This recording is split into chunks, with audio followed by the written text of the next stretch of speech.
नाम जप के 5 सत्य जो आपका नजरिया बदल देंगे। आपने कभी शांत बैठकर भगवान का नाम जपने या ध्यान करने की कोशिश की है और पाया है कि आपका मन पहले से भी ज्यादा अशांत और विद्रोही हो गया है? आप अकेले नहीं हैं। ये एक बहुत आम अनुभव है। अक्सर लोग इसी मानसिक कोलाहल से घबराकर अभ्यास छोड़ देते हैं, ये सोचकर कि उनसे ये नहीं हो पाएगा। लेकिन क्या हो अगर हम आपको बताएं कि ये संघर्ष, ये बेचैनी और ये बुरे विचार असल में आपकी हार नहीं, बल्कि आपकी आध्यात्मिक प्रगति के गहरे संकेत हैं। ये अनुभव बताते हैं कि आप सही रास्ते पर हैं। आइए उन 5 हैरान करने वाली सच्चाइयों को जानते हैं जो नाम जप के प्रति आपका नजरिया हमेशा के लिए बदल देंगी। 1. ये जलन अच्छी है, ये आपके पाप जला रही है। नाम जप की शुरुआत में मन में होने वाली बेचैनी या जलन असल में एक बहुत ही सकारात्मक संकेत है।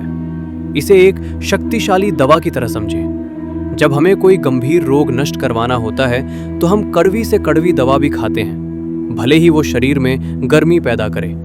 हम इस असुविधा को सहते हैं क्योंकि हम जानते हैं कि यही दवा हमें ठीक करेगी। ठीक इसी तरह नाम जप की शुरुआत में मन में होने वाली बेचैनी या जलन असल में एक बहुत ही सकारात्मक संकेत है।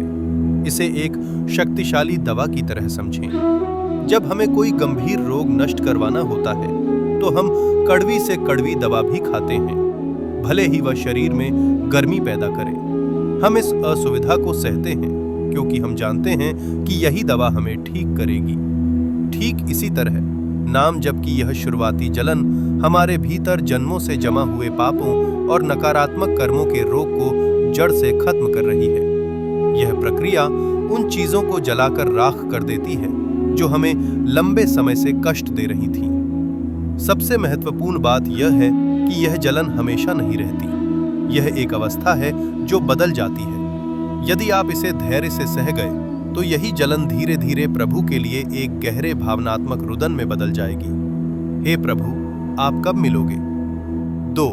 गंदे विचार आना भी एक सकारात्मक संकेत है।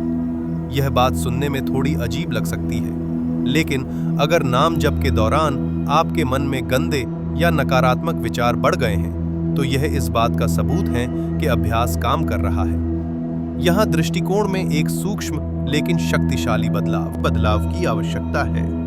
भजन में बैठने पर गंदे विचार आ नहीं रहे हैं, बल्कि भीतर जमा हुई गंदगी बाहर निकल रही है। इसकी तुलना एक शांत दिखने वाले सरोवर मन से की जा सकती है। जब कोई मतवाला हाथी भगवान के नाम रूपी उस सरोवर में उतरता है तो तल में जमा सारी कीचड़ और गंदगी सतह पर आ जाती है। यह उथल-पुथल असल में सफाई की प्रक्रिया है। हमारा मन एक चिप की तरह है जिसमें अनंत जन्मों के कर्म और विचार चित्र सहित भरे हुए हैं। नाम जप एक एक करके इन मैसेजेस को डिलीट करता है। अगर काम, क्रोध या लोभ के करोड़ों मैसेज अंदर जमा हैं, तो उन्हें डिलीट होने के लिए करोड़ बार सतह पर आना पड़ेगा। इसलिए इन विचारों के उभरने से घबराए नहीं। यह एक सफल शुद्धि का प्रमाण है। 3. आपका अपना मन ही आपका सबसे बड़ा विरोधी है। आध्यात्मिक मार्ग पर आपका सबसे बड़ा और चालाक दुश्मन कोई और नहीं, बल्कि आपका अपना मन है। यही मन हमें जन्मों से भटकाता और हमारी दुर्गति कराता आया है। जब आप इसे नाम जप के माध्यम से अनुशासित करने की कोशिश करते हैं तो यह पूरी ताकत से आपका विरोध करेगा। यह संदेह पैदा करने की कोशिश करेगा कि ये सब व्यर्थ है। वो आपसे पूछेगा, तुमको क्या मिल जाएगा? इतना ही नहीं, जब ये अपने पर आ जाएगा तो ये आपसे उसी मार्ग की निंदा करवाने लगेगा जिस पर आप चल रहे हैं। ये आपको भटकाने की उसकी एक चाल है। इस धोखे को पहचानना और मन के विरोध के बावजूद नाम जप जारी रखना ही सच्ची साधना है। 4.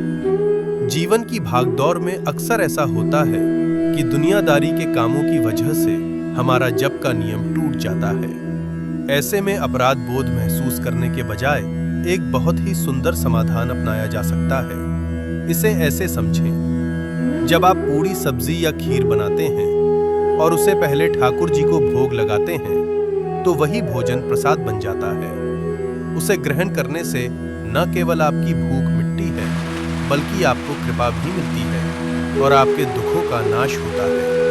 ठीक इसी तरह जब भी आपका जप किसी काम की वजह से छूट जाए, तो उस समय को और उस दौरान किए गए काम को भगवान को समर्पित कर दें। ये सरल सा भाव आपके उस सांसारिक कर्म को भी भक्ति और पूजा में बदल देता है। ऐसा करने से आपका काम भी पूरा हो जाता है और आपको उसका आध्यात्मिक लाभ भी मिलता है। यह एक ऐसी स्थिति है जिसमें केवल लाभ ही लाभ है। 5. अहंकार और दोषों का उभरना।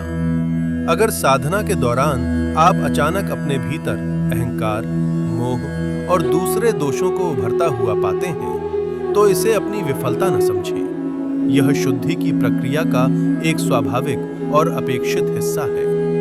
मन के सरोवर में जो 6 मुख्य दोष काम, क्रोध, लोभ, मोह, मद, अहंकार और मत्सर, ईर्ष्या छिपे हुए हैं, नाम रूपी हाथी उन्हीं को मत कर बाहर निकाल रहा है।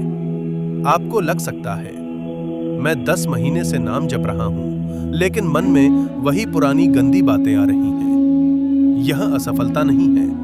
इसका अर्थ है कि उस एक दोष के लाखों मैसेज पहले ही डिलीट हो चुके हैं और अब बाकी बचे हुए साफ हो रहे हैं। आपका काम इन दोषों का विश्लेषण करना या उनसे लड़ना नहीं है।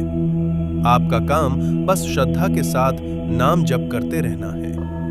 नाम स्वयं ही वह औषधि है जो इन सभी विकारों को धीरे धीरे शुद्ध और शांत कर देगी।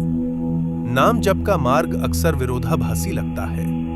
जिन अनुभवों को हम सबसे बड़ी बाधा समझते हैं, जैसे मन की जलन, गंदे विचार या अहंकार का उभरना, वे असल में सच्ची प्रगति के सबसे शक्तिशाली संकेतक होते हैं। ये संकेत बताते हैं कि दवा काम कर रही है और भीतर की गहरी सफाई हो रही है। और याद रखें, यह मार्ग केवल जलाने वाला ही नहीं है। नाम भगवान आनंद भी देते हैं और कृपा के क्षण भी अनुभव कराते हैं। हमें बस अपने अभ्यास में बने रहना है। राधा बल्लभ श्री हरिवंश।